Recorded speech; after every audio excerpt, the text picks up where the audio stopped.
दोस्तों, मोहिनी एकादशी 19 मई के दिन है और इस दिन बन रहा महासंयोग और इस दिन चुपचाप रख देना। इस जगह पर 1 रुपए का सिक्का माता लक्ष्मी के आशीर्वाद से ना सिर्फ आपके जीवन में होगी धन की वर्षा, बल्कि आप बन जाओगे करोड़पति। खुशियों से भर जाएगा आपका घर, आपकी हर मनोकामना हो जाएगी पूरी। अचानक से बढ़ने लगेगा बैंक बैलेंस, कारोबार में दिन रात बढ़ेगा, मुनाफा इतना धन आएगा कि संभाल नहीं संभले। इस दिन माता लक्ष्मी बहुत ही प्रसन्न मुद्रा में होती है और अपने दोनों हाथों से अपने भक्तों पर कृपा बरसाती है। और इस दिन अगर के अनुसार 1 रुपए का सिक्का जगह रख देंगे और वह उपाय कर लेते हैं जिसके बारे में शास्त्रों में बताया गया है और जो प्राचीन काल के समय का है, तो मान के चलिए इस उपाय को करने के बाद तुरंत ही आपको माता लक्ष्मी का वह वरदान और वह आशीर्वाद मिलेगा, जिसके बाद न सिर्फ आपके जन्म जन्मांतर की गरीब परेशानी, कष्ट और समस्याएं तुरंत के तुरंत खत्म हो जाएंगी, बल्कि इस छोटे से उपाय को करने के बाद आपके जीवन की वर्षा होगी। आपके जीवन में धन आने के सारे रास्ते खुल जाएंगे। आपके जीवन में जो धन आएगा उसमें वृद्धि होगी मां लक्ष्मी के आशीर्वाद से। फिर आपके जीवन में आप जिस कार्य को भी शुरू करेंगे उस कार्य में आपको सफलता हासिल होगी। पंचांग के अनुसार एकादशी तिथि की शुरुआत 19 मई 2024 दिन रविवार की रात 12:02 से होगी और इसका समापन 21 मई की सुबह 202 मिनट पर होगा।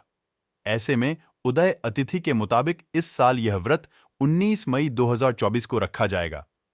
अब आप बार बार सोच रहे होंगे कि 1 रुपए के सिक्के का उपाय करके आपको माता लक्ष्मी का आशीर्वाद कैसे मिल सकता है। तो आपकी जानकारी के लिए बता दें, माता लक्ष्मी की पूजा को जब भी शुरू किया जाता है तो 1 रुपए के सिक्के को रख करके पूजा को शुरू किया जाता है। देखिए होता क्या है। प्राचीन मान्यताओं के अनुसार माता लक्ष्मी की जब भी पूजा शुरू की जाती है तो मुद्रा का जो भी पहला सिक्का होता है वह रखकर ही पूजा को शुरू किया जाता है। ऐसा करना शास्त्रों में बहुत शुभ बताया गया है। समझा यह जाता है कि धन में माता लक्ष्मी का वास होता है। इसीलिए माता की पूजा को हमेशा छोटी मुद्रा से शुरू करना चाहिए। ऐसा अगर कोई व्यक्ति करता है तो उस व्यक्ति की पूजा तुरंत सिद्ध हो जाती है और उस पूजा का पलट करके एक व्यक्ति को लाभ जरूर ही मिलता है। इसीलिए आपने देखा भी होगा, जब भी आपके घर पर दिवाली की पूजा होती है, धनतेरस की पूजा होती है, माता लक्ष्मी की कोई भी पूजा पाठ रखी जाती है, तो माता लक्ष्मी की पूजा में हमेशा 1 रुपए का सिक्का रखकर ही पूजा को शुरू किया जाता है। ऐसा हमारे शास्त्रों के अनुसार बहुत बहुत ही शुभ होता है। और अगर आप सिर्फ आने वाली एकादशी के दिन माता लक्ष्मी धरती पर वास करने आएंगी और आपने सही मुहूर्त पर 1 रुपए के सिक्के का वह उपाय कर लिया जिसके बारे में तंत्र शास्त्र में लिखा हुआ है, तो मान चलिए इस उपाय को करने के बाद तुरंत ही आपको माता लक्ष्मी का वरदान और आशीर्वाद मिलेगा। दोस्तों, यह उपाय आपको इसी तरह से सही मुहूर्त पर करना है और आज के दिन कई करोड़पति व्यक्ति जो है साकी हर एक एकादशी के दिन यह उपाय करते हैं। इस दिन माता लक्ष्मी धरती पर आती है। अगर आपने यह उपाय कर लिया तो माता लक्ष्मी के आशीर्वाद से आपके जीवन में धन की वृद्धि होने से कोई भी नहीं रोक पाएगा। दूसरा है, शुक्र ग्रह को मजबूत करने का महा उपाय है। दोस्तों, अगर आपके जीवन में आप बहुत मेहनत करते हैं, बहुत परिश्रम करते हैं, परंतु आपको उसका फल नहीं मिलता, आपके पास पैसा तो आता है परंतु बेल में उड़ जाता है, तो इसकी मुख्य वजह क्या है? इसकी मुख्य वजह है कि आपका शुक्र ग्रह बहुत कमजोर है। और जिस व्यक्ति का भी शुक्र ग्रह कमजोर होता है उस व्यक्ति के जीवन में कभी भी धन टिकता नहीं है। और एकादशी के दिन अगर आपने 1 रुपए के सिक्के का वह उपाय कर लिया जो आपको हम बताने जा रहे हैं, तो इतना करने भर से आपका शुक्र ग्रह मजबूत हो जाएगा।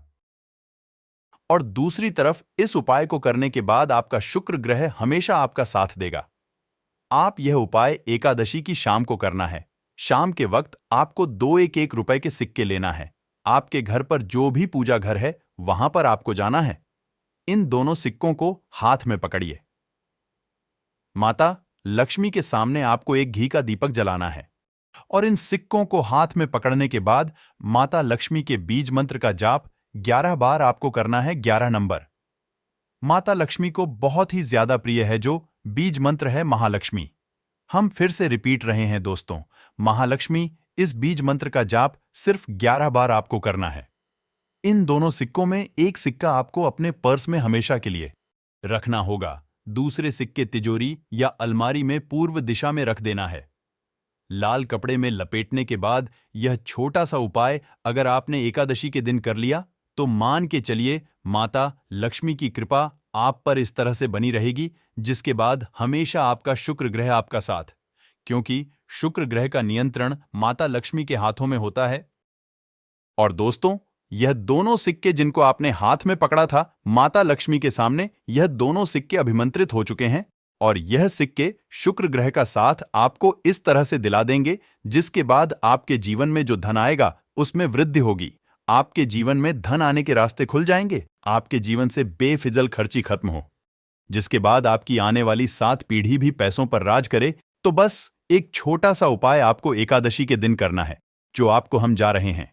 एकादशी के सूर्यास्त के बाद बस एक काम कीजिएगा, नहा धो लीजिएगा, लाल कपड़े पहन लीजिएगा, क्योंकि माता लक्ष्मी को लाल रंग बहुत प्रिय है। आपके घर जहां भी माता लक्ष्मी की कोई भी प्रतिमा रखी है वहां पर कर आपको बैठ जाना है, एक घी का दीपक जला दीजिए। अब एक लाल कपड़ा बिछाना है आपको, इस लाल कपड़े पर 1 रुपये का सिक्का, 1 मुट्ठी धनिया, 3 लौंग आपको रखना है। इस कपड़े की पोटली बना लीजिए, पोटली बनाते हुए मौली धागे का इस्तेमाल कीजिएगा। इस पोटली को अपने हाथ में पकड़िए और माता लक्ष्मी के बीच मंत्र का जाप 11 बार आपको करना है। 11 नंबर माता लक्ष्मी को बहुत ही प्रिय है, बीज मंत्र है। इतना करने के बाद इस पोटली को अपनी अलमारी के दक्षिण दिशा में आपको रख देना है। सिर्फ इतना उपाय आपको एकादशी के सूर्यास्त के बाद करना होगा। यह पोटली जैसे ही आप अपने तिजोरी में रख देंगे या अलमारी में रख देंगे तो यह पोटली आपके जीवन में एक चुंबक बन जाएगी, जो धन खींचने का काम करेगी। यह पोटली अभिमंत्रित होने के कारण माता लक्ष्मी का आशीर्वाद आपके लिए बन जाएगी, जिसके बाद आपके जीवन के आर्थिक कष्ट और आर्थिक परेशानी खत्म हो जाएगी और आपके जीवन में धन आएगा जिसकी आप कल्पना नहीं कर सकते। दोस्तों, पूज्य गुरुजी ने अभी अपनी 2 दिन पहले की शिव महापुराण की कथा में 7 फूल और 7 दीपक वाला एक ऐसा विशेष उपाय है जो उन्होंने आज तक अपनी किसी भी कथा में नहीं बताया। पूज्य गुरुजी ने कहा कि जब आपके हाथ तंग चल रहे हो, जब रुपए कहीं से हासिल ही ना हो पा रहा हो, जीवन में चारों तरफ से सिर्फ और सिर्फ परेशानियां आ गई हों, उनसे बाहर का कोई रास्ता ना दिखाई पड़ रहा हो, व्यापार, फैक्ट्री, नौकरी, दुकान, यह कुछ भी ना चल रहा हो, चारों तरफ से नुकसान ही नुकसान हो रहा हो, तो आपको यह एक उपाय सिर्फ 1 दिन कर लेना है। और गुरुजी ने कहा कि आप कुछ ही दिनों में देखेंगे कि आपके जीवन में कितना बड़ा चमत्कार हुआ है। धन हासिल के नए नए मार्ग बन जाते हैं, जीवन की सब बाधाएं समाप्त हो जाती हैं और आपको सुख समृद्धि हासिल होती है। तो चलिए, साल की एकादशी, मोहिनी एकादशी के इस विशेष दिन में अगर आप यह उपाय कर लेते हैं, और इसी के साथ साथ पूज्य गुरुजी ने कहा कि अगर आप शिवलिंग के सामने और माता लक्ष्मी के सामने शहद की 1 बूंद से उपाय कर लेते हैं तो जीवन के सारे संकट समाप्त हो जाएंगे। आप अपनी जो भी मनोकामना लेकर इस दिन शिवालय जाते हैं, शिवलिंग के सामने जाते हैं, तो महादेव वह मनोकामना जरूर परिपूर्ण करते हैं। तो ओम नमः शिवाय मंत्र का स्मरण करते हुए शिवलिंग के ऊपर समर्पित कर दीजिए, या फिर किसी भी समर्पित कर रहे हैं तो ऐसे ही समर्पित कर दीजिए। और आपको माता लक्ष्मी का स्मरण करते हुए, माता लक्ष्मी का ध्यान करते हुए आपके जीवन में जो धन धान्य की समस्या है उसको दूर करने की प्रार्थना करते हुए यह फूल थोड़ी देर समर्पित रहने दीजिए। और फिर सबसे आखिर में आपको एक फूल उठा लेना है, लक्ष्मी से प्रार्थना कर लेनी है कि आप मेरे घर में विराजमान हो, मेरे जीवन जो दुर्भाग्य चल रहा है उसको समाप्त करिए। और फिर यह एक लेकर आपको अपने घर आ जाना है। देखिए, 6 फूल आपको उसी स्थान पर रखे रहना है। अगर आप शिवलिंग में समर्पित कर रहे हैं तो 6 फूल शिवलिंग के ऊपर समर्पित कर दीजिए और एक फूल ले आइएगा। अगर पीपल में समर्पित कर रहे हैं तो 6 फूल वहीं पर समर्पित रहने दीजिए, एक ले आए। और अगर बेलपत्र या फिर आंवले के वृक्ष में है तो 6 वहीं पर छोड़ आइएगा और एक ले आइए। एक को आपको किसी भी चालीसा में रख लेना है। अगर आपके घर हनुमान चालीसा है या शिव चालीसा है या दुर्गा चालीसा है या फिर आरती की कोई पुस्तक है या फिर रामचरितमानस है या फिर भगवत गीता है, कुछ भी है, तो उसके अंदर आपको यह एक फूल रख लेना है और माता रानी का स्मरण कर लेना है। पूज्य गुरुजी ने कहा कि फर्क आप स्वयं देखिएगा कि आपके जीवन में जितना आपने धन पाने की कामना की थी, माता लक्ष्मी की से उससे कहीं ज्यादा आपको धन हासिल होगा। जीवन में धन धान्य को बढ़ाने के लिए है, क्योंकि गुरुजी ने अभी अपनी 19 दिन पहले की शिव महापुराण की कथा में यह उपाय बताया है। गुरुजी ने कहा है कि जब जीवन में समस्याएं, तकलीफ, विघ्न बहुत ज्यादा हो, तब आपको यह उपाय कर लेना चाहिए। जब धन की चारों तरफ से हानि हो रही हो, एक तरफ से धन आ रहा हो और दूसरी तरफ से खर्च हो जा रहा हो, या फिर जीवन में धन हासिल हो ही ना पा रहा हो, तो आपको यह उप लेना चाहिए। इस उपाय के लिए आपको सिर्फ 1 बूंद शहद ले लेना है।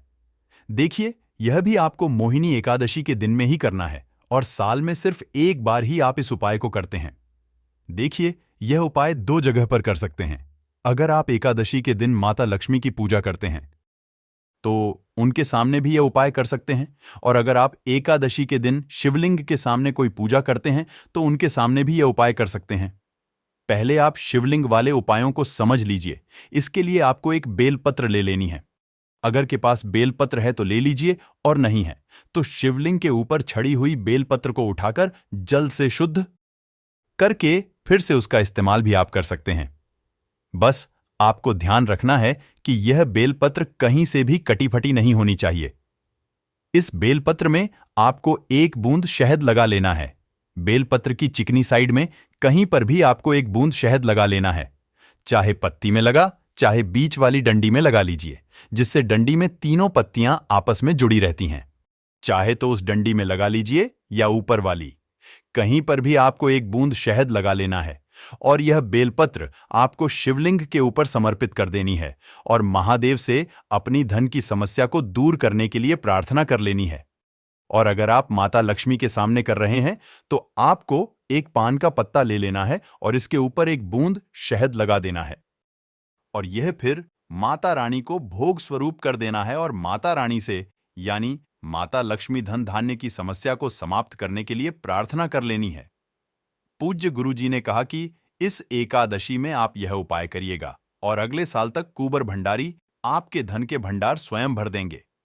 आपकी खाली अलमारी भर और जीवन से धन की समस्या हमेशा के लिए समाप्त हो जाएगी। तो दोस्तों, इन दोनों जगहों में से आप चाहे तो दोनों जगह यह शहद वाला उपाय करें, या फिर किसी एक स्थान पर भी कर सकते हैं। यह उपाय आप सुबह भी कर सकते हैं और शाम को भी कर सकते हैं। बस आपको एक बात का ध्यान रखना है कि जिस दिन बताए उस दिन ही यह उपाय करें, जिससे उपाय का लाभ जल्दी से जल्दी आपको मिले। भगवान श्री हरि की पूजा करके उपवास रखा जाता है। श्रीमद् भगवद गीता में भगवान श्री कृष्ण जी ने अर्जुन को उपदेश देते हुए कहा था कि संपूर्ण व्रतों में एकादशी का व्रत मेरा ही स्वरूप है। इस कारण एकादशी व्रत की महिमा ज्यादा हो जाती है और वैशाख मास के शुक्ल पक्ष की एकादशी को मोहिनी एकादशी के नाम से जाना जाता है। पौराणिक कथा के अनुसार जब देवताओं और असुरों के बीच समुद्र मंथन के दौरान अमृत हासिल करने के लिए युद्ध चल रहा था, तब असुरों ने अमृत कलश छीन लिया।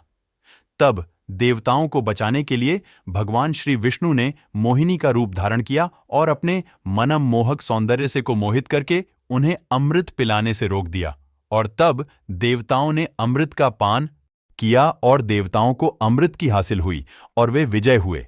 इसलिए मोहिनी एकादशी को मोहभंजन एकादशी भी कहते हैं। इस दिन मनुष्य अपने अंदर के विकारों, दोषों जैसे मोह, लोभ, क्रोध और ईर्ष्या पर विजय हासिल करने का संकल्प लेता है। साथ भगवान विष्णु की कृपा से मोक्ष हासिल की कामना भी करता है। धार्मिक मान्यताओं के अनुसार मोहिनी एकादशी का व्रत रखने वाला भक्त सांसारिक सुखों को भोग कर अंत में मोक्ष की हासिल करता है। इस व्रत के पुण्य प्रताप से व्यक्ति सभी पापों से मुक्त हो जाता है। शास्त्रों के अनुसार अत्यंत ही श्रेष्ठ मानी जाती है मोहिनी एकादशी, और अगर आप इस एकादशी का व्रत धारण करते हैं, अत्यंत ही श्रेष्ठ है। लेकिन किसी भी कारणवश मान लीजिए आप इसका व्रत नहीं कर पाते हैं, तो भी आज के दिन आपको भगवान श्री शिव विष्णु की विधि विधान से पूजा जरूर करनी चाहिए, क्योंकि आज के दिन अगर आप बिना व्रत किए भी भगवान श्री हरि की पूजा आराधना करते हैं, उनके मंत्रों का जप करते हैं, तुलसी दल युक्त भोग उन्हें अर्पित करते हैं, और आज आपको किसी भी प्रकार से तामसिक चीजों का सेवन नहीं करते हैं, जैसे कि लहसुन, प्याज, मांस, मदिरा, इन चीजों का कर दीजिए। इसके साथ ही चावल आज आपको भूल से भी नहीं खाना चाहिए। तो अगर आप नियम पालन कर लेंगे तब भी आपको भगवान श्री विष्णु की विशेष कृपा हासिल हो जाती है। तो दोस्तों, आज की इस वीडियो में हम मोहिनी एकादशी के बारे में बात करेंगे। आज हम आपका कंफ्यूजन दूर करेंगे कि आपको मोहिनी एकादशी व्रत कब रखना है, 18 मई या फिर 19 मई को। लेकिन वीडियो को पूरा देखिएगा, तभी आपकी कंफ्यूजन होगी। तो आज की वीडियो में हम जानेंगे कि मोहिनी एकादशी इतनी महत्वपूर्ण क्यों है, इसका महा एकादशी कब है, व्रत कब रखें, व्रत का पारण कब करें, एकादशी और द्वादशी तिथि कब से कब तक है, पूजा का शुभ समय क्या है, राहु काल का समय क्या है, व्रत का पारण किस दिन करेंगे और किस चीज से करें, हरिवासन कब से कब तक है, सारी बातें आज की इस वीडियो में जानेंगे। तो आप अंत तक वीडियो में बने रहे। नमस्कार, स्वागत है आप सभी का एक बार फिर से आपके पसंदीदा चैनल समग्र ज्ञान पर। दोस्तों, वीडियो शुरू करने से पहले एक बार पूरी श्रद्धा के साथ कमेंट सेक्शन में लिखें, जय श्री हरि विष्णु। भगवान हरि की कृपा आप पर सदैव बनी रहेगी। और वीडियो को लाइक करके चैनल को सब्सक्राइब जरूर कर लें। दोस्तों, पूरे वर्ष में 24 एकादशी आती है, लेकिन जिस साल अधिक मास की या पुरुषोत्तम मास आता है, उस साल 2 अधिक एकादशी यानी कुल मिलाकर के 26 एकादशी प्रत्येक महीने में 2 बार एकादशी आती है, एक कृष्ण पक्ष में, दूसरी शुक्ल पक्ष में। दोनों ही एकादशियों का भिन्न भिन्न महत्व हमारे धर्म ग्रंथों और पुराणों में बताया हुआ है। एकादशी का व्रत भगवान श्री हरि लक्ष्मी नारायण जी का परम प्रिय व्रत है।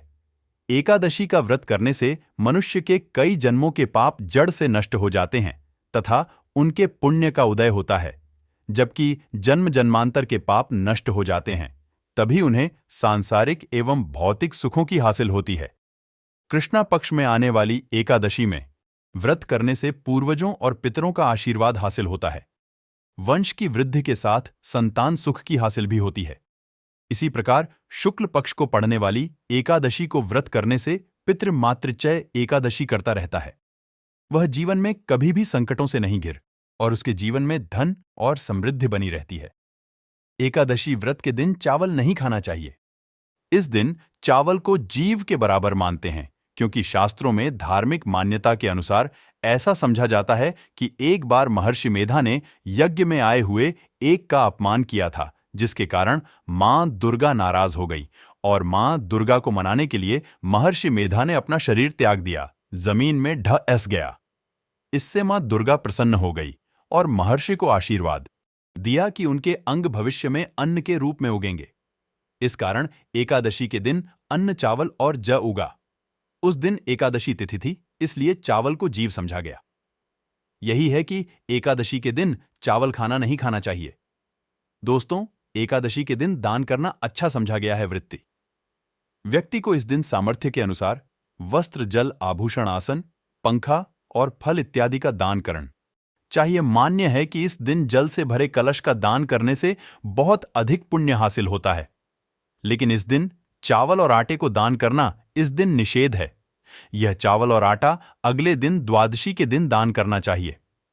जो भक्तजन माताएं बहनें एकादशी का व्रत करते हैं, उनको दशमी तिथि से लेकर के द्वादशी तक कुछ महत्वपूर्ण नियमों का पालन अनिवार्य रूप से करना चाहिए। इस बार दशमी तिथि के नियमों का पालन 18 मई 2024 शनिवार के दिन करना है तथा 19 मई रविवार के दिन मोहिनी एकादशी का व्रत रखना है। वही 20 मई सोमवार के दिन व्रत का पारणा करना है। दशमी के दिन एक समय शुद्ध और सात्विक भोजन करें। दशमी के दिन चावल, शहद, लहसुन, प्याज, मांस, मदिरा, मसूर की दाल, कटहल, मसूर की सब्जी का उपयोग भोजन के रूप में नहीं करना चाहिए। दशमी के दिन पराये अन्न अर्थात दूसरे के घर का भोजन नहीं करना चाहिए। ब्रह्मचर्य व्रत का पालन करें। एकादशी के दिन सुबह जल्दी उठकर के स्नान करके पूजा अर्चना करके एकादशी व्रत का धारण करें। पद्म पुराण के उत्तरखंड के अध्याय 62 में श्लोक नंबर 25 में लिखा हुआ है, हे कमल नयन भगवान, अच्छे एकादशी के दिन निराहार रहकर कि दूसरे दिन ही भोजन करूंगा। एकादशी के दिन संकल्प आपको धारण करना चाहिए। एकादशी के दिन सुबह सूर्य भगवान को जल अर्पण करें, माता पिता को प्रणाम करें, तुलसी जी का पूजन करें, गौ माता का पूजन करें। एकादशी के दिन अन्न नहीं खाना चाहिए, केवल और केवल फलाहार करना चाहिए। सर्वोत्तम फलाहार गाय का दूध एवं फल समझा गया है। झूठ ना बोले, क्रोध ना करें, लड़ाई झगड़ा एवं वाद विवाद बिल्कुल ना करें। ब्रह्मचर्य का पालन करना चाहिए। दाढ़ी कटिंग या सेवन नहीं करवाएं। शरीर के अंग के कोई भी बाल काटना या कटवाना वर्जित समझा जाता है। नाखून नहीं काटना चाहिए। किसी भी प्राणी, किसी भी मनुष्य का, किसी भी जीव का अपमान या अनादर ना करें। दिन में सोना नहीं चाहिए, रात्रि में जागरण करें। पूजन पाठ करके ब्राह्मण देवता के मुख से ही एकादशी व्रत कथा का श्रवण आपको करना चाहिए। कथा सुनने के बाद ब्राह्मण देवता को यथाशक्ति दक्षिणा जरूर प्रदान करें और अगले दिन शुभ मुहूर्त में ही एकादशी व्रत का पारण आपको करना चाहिए। पारणा का अर्थ होता है खोलना या व्रत का समापन करना। एकादशी के दिन आप चाय कॉफी पी सकते हैं, कोई दोष नहीं लगेगा, लेकिन ध्यान रखें, आपको इस दिन फलाहार में हल्दी का उपयोग नहीं करना चाहिए। एकादशी के दिन पान नहीं खाना चाहिए। एकादशी के दिन कोई भी अभय भक्षण जैसे लहसुन, प्याज, मांस, मदिरा का उपयोग नहीं करना चाहिए। एकादशी के दिन घर में चावल का उपयोग नहीं करना चाहिए। चावल बनाना भी नहीं चाहिए, चावल खाना भी नहीं चाहिए और चावल इस दिन में भी उपयोग नहीं करना चाहिए। एकादशी के दिन यदि आपके घर परिवार में जन्म अथवा मृत्यु का सूतक लग जाता है तो ऐसी परिस्थिति में आप एकादशी व्रत तो जरूर करें। सभी नियमों का भी पालन करें, लेकिन आपको भगवान का स्पर्श या पूजन अर्चन नहीं करना चाहिए। अगले दिन जब आप व्रत का पारणा करते हैं तो सूतक की अवस्था में जल या तुलसी पत्र या फल या वस्तु से व्रत का पारणा कर सकते हैं। यदि आप यात्रा में हैं या कहीं बाहर हैं और पूजा पाठ या पारणा की व्यवस्था नहीं हो पा रही है तो आंख बंद करके मानसिक रूप से मन में सभी वस्तु का, सभी विधि का ध्यान करते हुए यदि आप एकादशी व्रत करेंगे तो आपको एकादशी पूजा का व्रत का पूरा पुण्य हासिल होगा, क्योंकि हमारे धर्म ग्रंथों और पुराणों में मानसिक पूजा का भी विधान पाया गया है। और इसी तरह यदि कोई माताएं, बहनें मासिक धर्म पीरियड की अवस्था में रहती हैं तो ऐसी अवस्था में भी उनको व्रत करना चाहिए।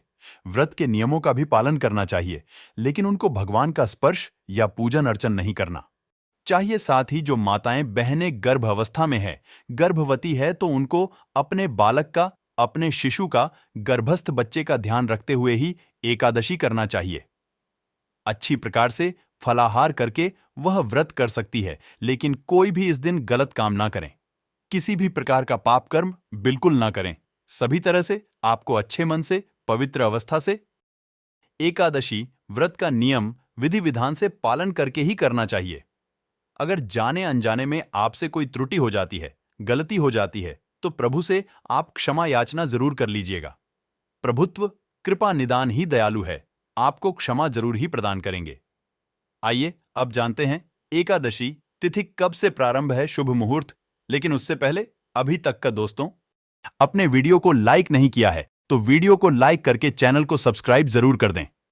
इस बार एकादशी तिथि प्रारंभ होगी 18 मई शनिवार की सुबह 11:02 से, जिसकी समाप्ति होगी 19 मई रविवार की दोपहर 1:05 पर। इसीलिए इस 19 मई रविवार को ही केवल एकादशी का उपवास रखा जाएगा। सभी गृहस्थ जन, वैष्णव संप्रदाय के लोग या इस्कॉन से जुड़े लोग या जिन्होंने गुरु मंत्र की दीक्षा ली पर हो, उन्हें भी 19 मई रविवार के दिन एकादशी का उपवास रखना चाहिए। 19 मई रविवार के दिन सूर्यदेव होगा, सुबह 5:47 पर सूर्यास्त होगा। शाम 6:58 पर ब्रह्म मुहूर्त का समय सुबह 4:11 से 4:59 तक रहेगा। अमृतकाल रात 8:33 से 10:20 तक रहेगा। अभिजीत मुहूर्त सुबह 11:56 से दोपहर 12:39 तक रहेगा। राहु काल दोपहर 4:30 बजे से शाम 6 बजे तक रहेगा। इस बार एकादशी का व्रत बहुत ही शुभ संयोग में रखा जाएगा, जो कि इस दिन उत्तर फाल्गुनी नक्षत्र और हस्त नक्षत्र का शुभ योग बन रहा है। साथ ही वज्र योग सुबह 11:24 तक रहेगा और उसके बाद में सिद्ध योग प्रारंभ हो जाएगा। इन शुभ योगों में की गई पूजा पाठ या रखा गया उपवास जरूर फलित होता है। द्वादशी तिथि प्रारंभ होंगी 19 मई रविवार की दोपहर 1:51 से। इसी के साथ ही हरिवासर का समय भी शुरू हो जाएगा। 20 मई सोमवार दोपहर 3:49 पर द्वादशी तिथि समाप्त होगी। हरिवासर का समय 19 मई रविवार को शाम लगभग 6 बजे तक समाप्त हो जाएगा। अब जाने द्वादशी तिथि के मुहूर्त के बारे में। इस दिन सूर्योदय होगा, सुबह 5:47 पर सूर्यास्त होगा। द्वादशी तिथि प्रारंभ होंगी 19 मई रविवार की दोपहर 1:51 से। इसी के साथ ही हरिवासर का समय भी शुरू हो जाएगा। 20 मई सोमवार दोपहर 3:49 पर द्वादशी तिथि समाप्त होगी। हरिवासर का समय 19 मई रविवार को शाम लगभग 6 बजे तक समाप्त हो जाएगा। अब जाने द्वादशी तिथि के मुहूर्त के बारे में। इस दिन सूर्योदय होगा, सुबह 5:43 पर सूर्यास्त होगा। शाम 6:29 पर ब्रह्म मुहूर्त सुबह 4:01 से 4:59 तक रहेगा। अमृतकाल रात 10:02 से मध्य रात्रि 12:28 तक रहेगा। अभिजीत मुहूर्त 11:56 से दोपहर 12:39 तक और राहुकाल सुबह 7:08 से 9 बजे तक रहेगा और सिद्ध योग दोपहर 12:10 तक रहेगा। एकादशी व्रत का पारण किया जाएगा। 20 मई सोमवार को सुबह 5:47 से 8:45 के बीच में व्रत का पारण करते समय तुलसी पत्र या आंवले का सेवन जरूर करें। यदि आपका सोमवार का उपवास भी है तो आप सुबह की पूजा करने के बाद केवल तुलसी या आंवले का सेवन करके उपवास खोल सकते हैं, यानी व्रत का पारण कर सकते हैं। और इसके अलावा यदि कोई उपवास नहीं है तो आपको चावल का सेवन द्वादशी तिथि को जरूर करना चाहिए। यदि आप व्रत का पूर्ण फल हासिल करना चाहते हैं तो व्रत का पारण करने के लिए राहुकाल के समय का आपको त्याग करना चाहिए। व्रत खोलने के लिए द्वादशी तिथि का सूर्योदय के बाद का शुरुआत का 2 से 3 घंटे का समय सबसे शुभ समझा जाता है। मतदान के समय कभी भी व्रत नहीं खोला जाता है। तो दोस्तों, उम्मीद करता हूं आज की यह जानकारी जरूर ही आपको पसंद आई होगी। पसंद आई है तो कर दीजिए। ऐसे ही व्रत त्योहार से संबंधित जानकारी और व्रत कथा सुनने के लिए हमारे चैनल को सब्सक्राइब करके बेल आइकॉन का बटन जरूर ही दबा दीजिए। आते हैं, चलिए आगे आपको कुछ लौंग और कपूर के गुप्त उपाय बताते हैं जो आपकी हर समस्या को हल कर सकते हैं। गारंटी है कि 15 दिनों के भीतर आप खुशी से दिल खोलकर हंसेंगे।